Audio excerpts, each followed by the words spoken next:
যে অনেক কিছু মৌমাছির 15 থেকে 20টা চাক দেখতে পেলেন কি, বা এই ব্যাপারে কি বলতে চাইছেন? হ্যাঁ, এগুলি তো দেখা যায়, কারণ ওভারহেড একটা ট্যাঙ্ক আছে।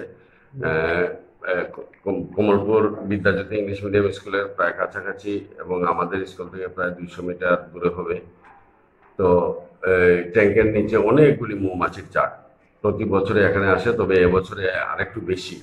হুম। তো আহ, এখানে কোন কোন স্কুল রয়েছে এখানে Kamalpur um, Vidyajyoti English medium school, Kamalpur model SB school, PMC KC girls class 12 school, এছাড়া আছে আনন্দমার্গী একটা স্কুল।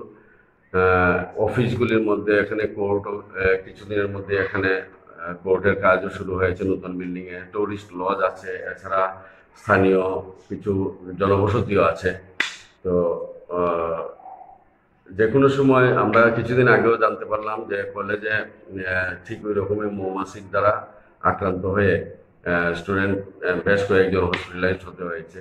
এগুলি বন্য মৌমাছি, এগুলি যে কোনো সময় যদি এই জায়গায় কোনো কিছু হয়, অর্থাৎ কোনো বাজ পাখি বা চিল যদি এগুলিতে ঝাপটা দেয়, তাহলে হয়তো স্থানীয় কেউ না কেউ এতে আক্রান্ত হতে সকলে পারে, ক্ষতিগ্রস্ত হবে?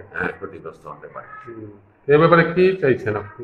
এই ব্যাপারে তো আসলে আমরা বিদ্যালয় থেকে কি করব, এগুলি যদি নগর পঞ্চায়েত অথবা আমাদের মহকুমা প্রশাসনের পক্ষ থেকে যদি কোনো ব্যবস্থা গ্রহণ করা হয়, তাহলে তো এই মৌমাছির চাকগুলিকে এখান থেকে নির্মূল করা যাবে, এবং আগামী দিনে অ্যাক্সিডেন্টের সম্ভাবনা কম থাকবে।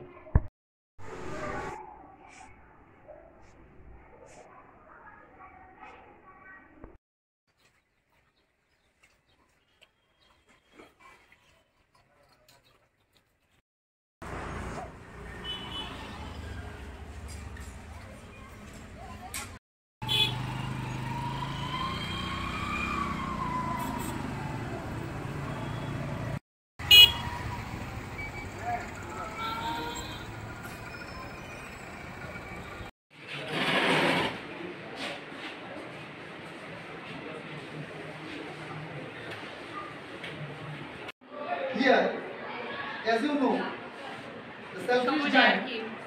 What is the name of the story?